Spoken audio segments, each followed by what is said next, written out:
മഹാഭാരതം അനുസരിച്ച് അശ്വത്ഥമാവ് എന്നാൽ കുതിര ശബ്ദമുള്ളവൻ അല്ലെങ്കിൽ കുതിരയുടെ ശക്തിയുള്ളവൻ എന്നും അർത്ഥമാക്കാം.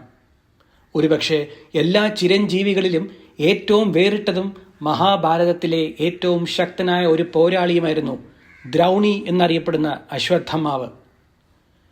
ദ്രോണാചാര്യർ എന്ന ഇതിഹാസ യോദ്ധാവിൻ്റെയും കൃപിയുടെയും മകനായിട്ടാണ് അശ്വത്ഥമാവ് വനത്തിലെ ഒരു ഗുഹയിൽ ജനിക്കുന്നത്. ഇന്നത്തെ ഉത്തരാഖണ്ഡിലെ തബകേശ്വർ മഹാദേവ ക്ഷേത്രത്തിൽ. ദ്രോണർ ശിവനെ തപസ് ചെയ്തു, ശിവന്റെ അതേ വീര്യമുള്ള ഒരു പുത്രനെ ലഭിക്കാൻ. പരമശിവൻ നെറ്റിയിൽ രത്നം സമ്മാനിച്ച അശ്വത്ഥമാവിന് ദിവ്യശക്തിയുണ്ടെന്ന് പറയപ്പെടുന്നു. ദ്രോണർ എങ്ങനെ കൊല്ലപ്പെട്ടു എന്ന് ദുര്യോധനനിൽ നിന്ന് കേട്ടയുടനെ യുദ്ധത്തിന്റെ അതേ ദിവസം തന്നെ അശ്വത്ഥമാവ് പ്രതികാരം ചെയ്യാൻ ശ്രമിക്കുന്നു. അവൻ അർജുനനുമായി ദ്വന്ദ്വയുദ്ധത്തിൽ ഏർപ്പെടുന്നു. പോരാട്ടത്തിനൊടുവിൽ അശ്വത്ഥമാവ് നാരായണാസ്ത്രം പ്രയോഗിക്കുന്നു. നിർഭാഗ്യവശാൽ കൃഷ്ണന് നാരായണാസ്ത്രത്തെക്കുറിച്ച് എല്ലാം അറിയാം. കാരണം കൃഷ്ണൻ നാരായണനാണ്. പാണ്ഡവരോടും അർജുനനോടും അത് എങ്ങനെ നിർവീര്യമാക്കണമെന്ന് കൃഷ്ണൻ കൃത്യമായി ഉപദേശിക്കുന്നു. നാരായണാസ്ത്രത്തിന്റെ പരാജയത്തിൽ അശ്വത്ഥമാവ് അസ്വസ്ഥനാകുന്നു. ദുശാസനന്റെ ദാരുണമായ മരണശേഷം അശ്വത്ഥമാവ് ഹസ്തിനപുരിയുടെ ക്ഷേമം മനസ്സിൽ കണ്ടുകൊണ്ട് പാണ്ഡവരുമായി സന്ധി ചെയ്യാൻ ദുര്യോധനനോട് നിർദ്ദേശിക്കുന്നു. എന്നാൽ ദുര്യോധനൻ ഭീമനാൽ അടിയേറ്റ് മരണത്തെ അഭിമുഖീകരിക്കുമ്പോൾ കൗരവപക്ഷത്തു നിന്ന് രക്ഷപ്പെട്ട അവസാനത്തെ 3 യോദ്ധാക്കളിൽ ഒരാളായ അശ്വത്ഥമാവ് പ്രതികാരം ചെയ്യുമെന്ന് വാക്കു നൽകുന്നു. ശല്യർ കൊല്ലപ്പെട്ടതിനു ശേഷം ദുര്യോധനൻ അശ്വത്ഥമാവിനെ സൈന്യാധിപനായി നിയമിക്കുന്നു. സൂര്യാസ്തമയത്തിന് ശേഷം ആക്രമിക്കുന്നത് യുദ്ധത്തിന്റെ ധാർമ്മികതയ്ക്ക് വിരുദ്ധമാണെങ്കിലും അർദ്ധരാത്രിയിൽ പാണ്ഡവരുടെ പാളയത്തിൽ കയറി അവരെ വധിക്കാൻ അശ്വത്ഥമാവ് തീരുമാനിക്കുന്നു. പാളയത്തിൽ പ്രവേശിച്ച അശ്വത്ഥമാവ് തന്റെ പിതാവിന്റെ ഘാതകനായ ദൃഷ്ടദ്യുമ്നനെ കഴുത്ത് ഞെരിച്ചു കൊല്ലുന്നു. ശിഖണ്ഡി, ഉത്തമൗജസ്, യുദ്ധാമന്യു, പാണ്ഡവ സൈന്യത്തിലെ മറ്റു പ്രമുഖ യോദ്ധാക്കളെല്ലാം അശ്വത്ഥമാവാൽ വധിക്കപ്പെടുന്നു.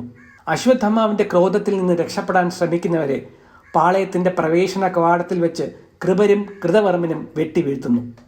പാണ്ഡവരുടെ വ്യക്തിത്വം തെറ്റിദ്ധരിച്ച് അശ്വത്ഥമാവ് പാണ്ഡവരുടെ മക്കളെയാണ് വധിക്കുന്നത്. കശാപ്പ് കഴിഞ്ഞ് 3 യോദ്ധാക്കളും ദുര്യോധനനെ കാണാൻ ചെല്ലുന്നു. പാണ്ഡവരല്ല അവരുടെ മക്കളാണ് കൊല്ലപ്പെട്ടത് എന്നറിഞ്ഞിട്ടും അശ്വത്ഥമാവ് സന്തോഷിക്കുന്നു. പാണ്ഡവർക്ക് തങ്ങളുടെ വിജയത്തിൽ സന്തോഷിക്കാൻ പുത്രന്മാരില്ല എന്ന് അശ്വത്ഥമാവ് പ്രഖ്യാപിക്കുന്നു. ഭീഷ്മർ, ദ്രോണർ, കർണൻ എന്നിവർക്ക് ചെയ്യാൻ കഴിയാത്തത് അശ്വത്ഥമാവിന് കഴിഞ്ഞതിൽ ദുര്യോധനന് അത്യധികം സംതൃപ്തിയും സന്തോഷവും തോന്നുന്നു. സന്തോഷത്തോടെ ദുര്യോധനൻ അന്ത്യശ്വാസം വലിക്കുന്നു.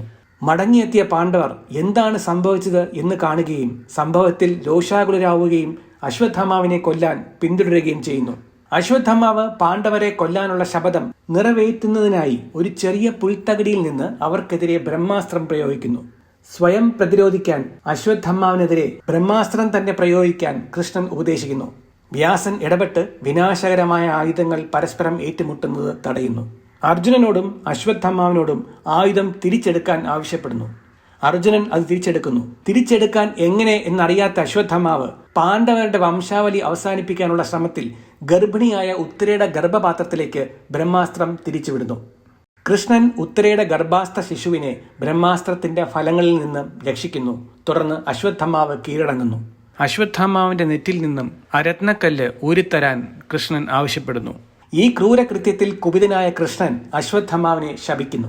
എല്ലാ മനുഷ്യരുടെയും പാപഭാരം ചുമലിലേറ്റി കലിയുഗ അവസാനം വരെ സ്നേഹവും മര്യാദയും ലഭിക്കാതെ ഒരു പ്രേതത്തെ പോലെ ഏകനായി വിഹരിക്കും. അയാൾക്ക് ആതിഥ്യ മനോഭാവമോ താമസ സൗകര്യമോ ഉണ്ടായിരിക്കുകയില്ല. അവൻ മനുഷ്യരാശിയിൽ നിന്നും സമൂഹത്തിൽ നിന്നും പൂർണ്ണമായും ഒറ്റപ്പെടും.